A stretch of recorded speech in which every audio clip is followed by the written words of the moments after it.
नमस्कार दोस्तों, स्वागत है आपका एक बार फिर से बीएससी थर्ड ईयर की केमिस्ट्री क्लासेज में। देखो, ये जो हमारे पास पार्ट चल रहा है ना, हमारे पास ये वाला भाग जो चल रहा है, इसमें हमारे पास जो एक लास्ट जितने भी टॉपिक बचे हुए हैं ना, वो सब किससे रिलेटेड हैं? डायपोल मोमेंट से रिलेटेड हैं, द्विध्रुव आघूर्ण से रिलेटेड हैं। तो हमें द्विध्रुव आघूर्ण पता होना चाहिए। तो अब इसमें जो भी 3-4 टॉपिक आएंगे वो सारे के सारे किससे रिलेटिव हैं? द्विध्रुव आघूर्ण से। अगर ये नहीं पता होगा तो कोई सा भी टॉपिक आपको समझ में नहीं आएगा। ठीक है, इसलिए आपको द्विध्रुव आघूर्ण पता होना चाहिए, इसके बिना आपका काम नहीं चलेगा। ठीक है, अब देखो द्विध्रुव आघूर्ण क्या होता है, एक एक चीज मैं आपको डिटेल में बताऊंगा, डिटेल में समझाऊंगा। देखो, हमारे पास कोई द्विपरमाणुक अणु है।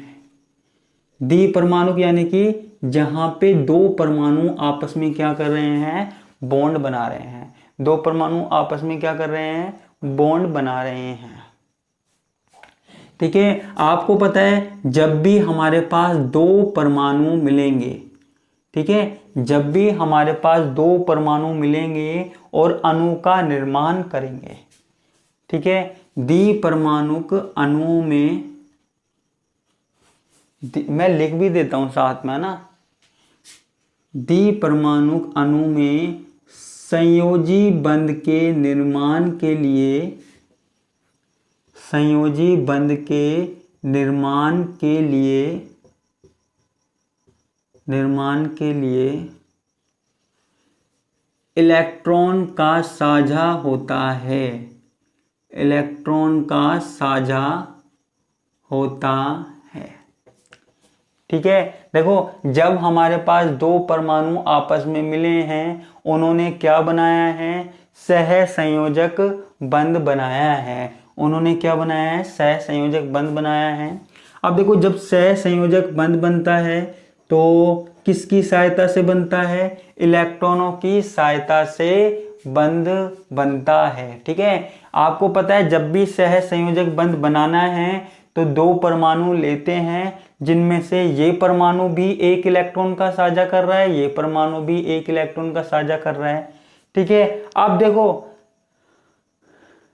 देखो, अगर हमारे पास जो ये इलेक्ट्रॉन है, अब ये जो इलेक्ट्रॉन है वो अगर इन दोनों परमाणुओं के बिल्कुल बीचों बीच रहते हैं, बिल्कुल बीचों बीच रहते हैं, तो ऐसा जो हमारे पास अणु होता है वो अध्रुवीय होता है। ऐसा जो अणु होता है वो क्या होता है? अध्रुवीय होता है। ठीक है, तो मैं यहां पे लिख भी देता हूं कि यदि इलेक्ट्रॉन युग्म बंध के बिल्कुल मध्य में रहता है, बिल्कुल मध्य में रहता है, बिल्कुल मध्य में रहता है। ठीक है, तो इस प्रकार का बंध, तो इस प्रकार का बंध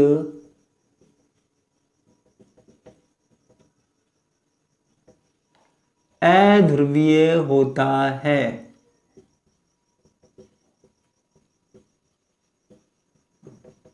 ठीक है, अध्रुवीय होता है। अध्रुवीय नॉन पोलर है ना, नॉन पोलर। ठीक है, नॉन पोलर का मतलब आप समझ रहे हो कि दो एटम हैं, दो परमाणु हैं, आपस में इलेक्ट्रॉनों का साझा किया हुआ है, और इलेक्ट्रॉन कहाँ है? इलेक्ट्रॉन दोनों परमाणुओं के बिल्कुल बीचों बीच है। ठीक है, वो ना तो इस तरफ है और ना ही इस तरफ है, बिल्कुल बीच में स्थिर हुए पड़े हैं। ठीक है, तो ऐसों को हम क्या बोल रहे हैं? नॉन पोलर बोल रहे हैं, अध्रुवीय बोल रहे हैं। ठीक है, अब देखो, यहां पे ऐसे परमाणुओं में जो इलेक्ट्रॉनों का आवेश होता है, चार्ज होता है, यहां पे भी समान होता है, यहां पे भी समान होता है। देखो, ऐसी कंडीशन हमारे पास तभी आएगी जब हमारे पास दोनों एटम, दोनों परमाणु क्या हो? समान हो, दोनों एटम समान हो। जैसे हम देख सकते हैं, जैसे हमारे पास क्या है? H2 है और Cl2 है आदि। ठीक है, एक जैसे ही परमाणु हो, सम परमाणु अणु हो, तो ऐसी ही स्थिति हमारे पास आती है। ठीक है, तो ऐसो को हम क्या बोलते हैं, अध्रुवीय अणु बोलते हैं। ठीक है, नॉन पोलर बोलते हैं। लेकिन अगर हमारे पास किसकी बात हो, विषम परमाणुक अणुओं की, परंतु विषम परमाणुक अणुओं में, विषम परमाणुक अणु कैसे है, जैसे मान लीजिए एक हाइड्रोजन है, दूसरा Cl है। जैसे एक हाइड्रोजन है हमारे पास और एक दूसरा Cl है, तो अलग अलग परमाणु हो गए, तो इसको हम विषम परमाणु अणु बोल रहे हैं। ठीक है, तो जब भी विषम परमाणु अणुओं की बात होती है, विषम परमाणु अणुओं में बंध में भाग लेने वाले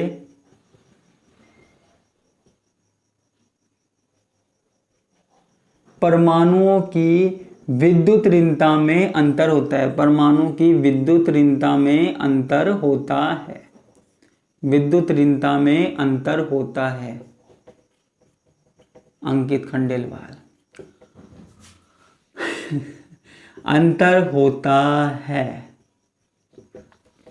ठीक है, एक की विद्युत ऋणता ज्यादा होती है, एक की विद्युत ऋणता कम होती है। अच्छा, विद्युत ऋणता का मतलब तो पता है ना, विद्युत ऋणता का मतलब होता है कोई परमाणु किसी इलेक्ट्रॉन को कितना आकर्षित कर सकता है, वो उसकी जो प्रवृत्ति होती है विद्युत ऋणता कहलाती है। यहाँ पे HCl में किसकी विद्युत ऋणता ज्यादा होती है, Cl की ज्यादा होती है। ठीक है, तो जब हमारे पास विद्युत ऋणता में अंतर होता है, जिसकी विद्युत ऋणता ज्यादा होगी, इलेक्ट्रॉन वहां की तरफ खींचे चले जाएंगे। इलेक्ट्रॉन क्या होगा, वहां की तरफ खींचे चले जाएंगे। तो देखो हमारे पास इन दोनों के बीच में जो इलेक्ट्रॉन है, तो इलेक्ट्रॉन कहाँ खींचे चले जाएंगे, Cl की तरफ खींचे चले जाएंगे। ठीक है,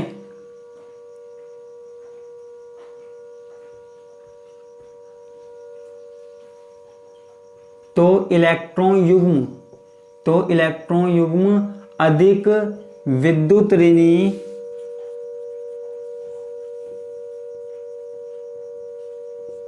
परमाणु की ओर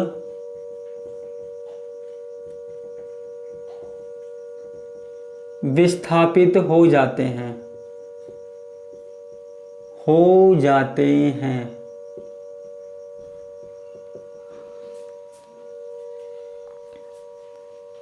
ठीक है, इलेक्ट्रॉन युग्म अधिक विद्युत ऋणी परमाणु की ओर क्या हो जाते हैं, विस्थापित हो जाते हैं। यहां से यहां हो जाते हैं, क्लोरीन की तरफ हो जाते हैं।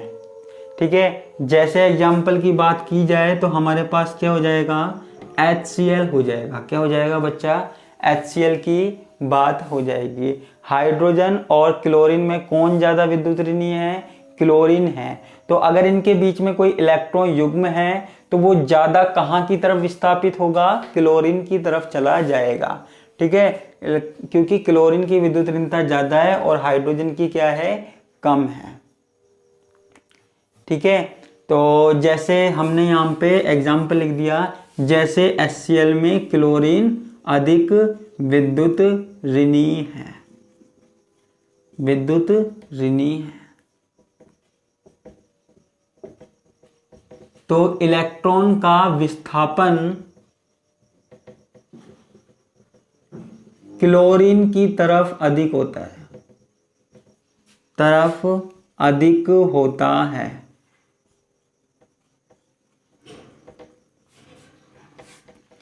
ठीक है, क्लोरीन की तरफ अधिक होता है। अब देखो यहां पे क्या हुआ, ठीक है, क्लोरीन की तरफ अधिक हो गया। यहाँ पे क्लोरीन की तरफ इलेक्ट्रॉन चले गए, जिससे क्लोरीन पर क्या आ जाता है, माइनस चार्ज आ जाता है, और हाइड्रोजन पे क्या आ जाता है, प्लस चार्ज आ जाता है। ठीक है, एक पे माइनस चार्ज आ गया, एक पे प्लस चार्ज आ गया। ठीक है, तो यहाँ पे आवेश क्या है, अलग है, और यहाँ पे आवेश जो है वो अलग अलग है। आवेश क्या है, अलग अलग है। आवेश का वितरण क्या है, अलग अलग है। ठीक है, तो यहां पे हम क्या बोल सकते हैं कि ऐसे अणु जहां विद्युत आवेश का वितरण असमान होता है, का वितरण असमान होता है।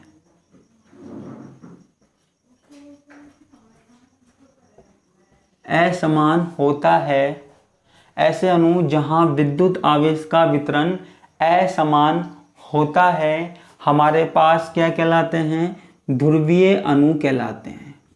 ठीक है, पोलर मॉलिक्यूल कहलाते हैं, ध्रुवीय अणु कहलाते हैं। ठीक है, इनको हम क्या बोल रहे हैं? ध्रुवीय अणु कहलाते हैं। ठीक है, तो आपको ये तो पता ही लग गया होगा अध्रुवीय क्या है और ध्रुवीय क्या है। अध्रुवीय का मतलब इलेक्ट्रॉन युग्म बिल्कुल बीचों बीच होना चाहिए परमाणुओं के, और ध्रुवीय का मतलब इलेक्ट्रॉन किसी एक परमाणु की तरफ ज्यादा जा रहे हैं और दूसरे की तरफ क्या है? कम जा रहे हैं। ठीक है, तो ये हमारे पास किसकी बात हो गई? ध्रुवीय और अध्रुवीय की।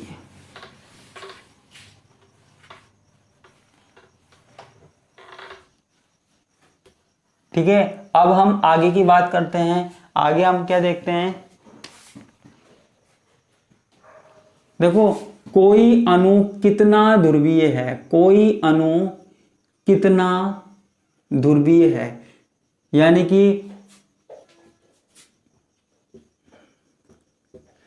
कि हमारे पास जो इलेक्ट्रॉन युग्म है वो किसी परमाणु की तरफ कितना ज्यादा विस्थापित है वो हमको पता लगाना है। ठीक है, तो कोई अणु कितना ध्रुवीय है, उनकी इस ध्रुवन की मात्रा को, उनकी इस ध्रुवन की मात्रा को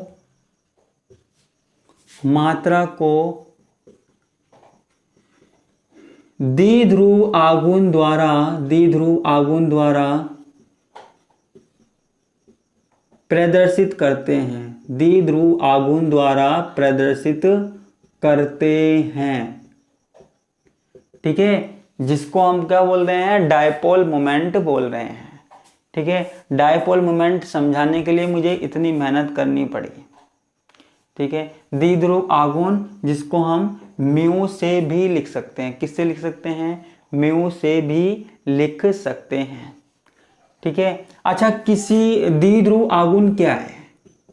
द्विध्रुव आघूर्ण क्या है? किसी अणु का जो द्विध्रुव आघूर्ण है उसके परमाणु पर उपस्थित आवेश।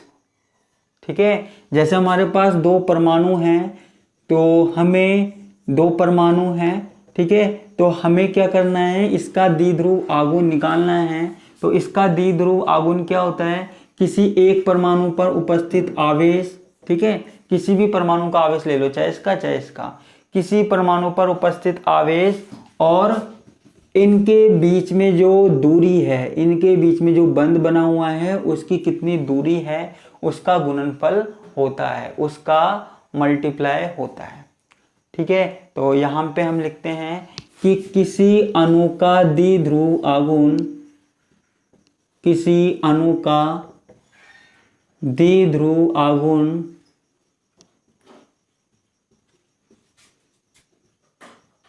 उसके किसी परमाणु पर उपस्थित आवेश व उनके मध्य की बंध दूरी के गुणनफल का परिणाम होता है। ठीक है, तो दो परमाणु है, इनमें से द्विध्रुव आघूर्ण निकालना है, तो किसी एक परमाणु पर उपस्थित आवेश और इनके बीच में जो दूरी है, डिस्टेंस है, उसको गुना कर दीजिए तो हमारे पास डाइपोल मोमेंट निकल के आ जाएगा। डाइपोल मोमेंट क्या है? Q into R. ठीक है, इसकी जो इकाई है, यूनिट है, वो है हमारे पास क्या है? डेबाई हम बोलते हैं, या फिर इसको कूलाम मीटर से भी प्रदर्शित कर सकते हैं। ठीक है बच्चा, दो चीज है, डीबाई या कूलाम मीटर। अच्छा, और क्या बोलते हैं, तो आपको समझ में आ गया होगा क्या हो गया, ध्रुवीय और अध्रुवीय की बात हो गई।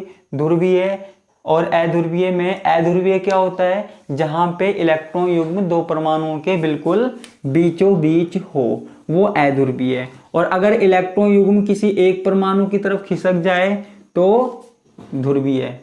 ठीक है, और ध्रुवीय, कोई भी अणु कितना ध्रुवीय है उसका पता किसके द्वारा लगाया जा सकता है, द्विध्रुव आघूर्ण के द्वारा। द्विध्रुव आघूर्ण को म्यू के द्वारा प्रदर्शित कर सकते हैं। ठीक है, और द्विध्रुव आघूर्ण क्या होता है, द्विध्रुव आघूर्ण किसी परमाणु पर उपस्थित आवेश और उनके बीच में जो दूरी होती है दोनों का गुणनफल होता है। ठीक है, तो ये हमारे पास किसकी बात हो गई, डायपोल मोमेंट की बात हो गई। ठीक है बच्चों, तो ये हमने इसलिए बात की क्योंकि हमें आगे इसमें सारी चीज इससे रिलेटेड पढ़नी है। ठीक है बच्चों, तो आज के लिए सिर्फ इतना ही, बाकी का हम देखेंगे नेक्स्ट क्लास में। ठीक है, तो धन्यवाद, नमस्कार, बाय बाय।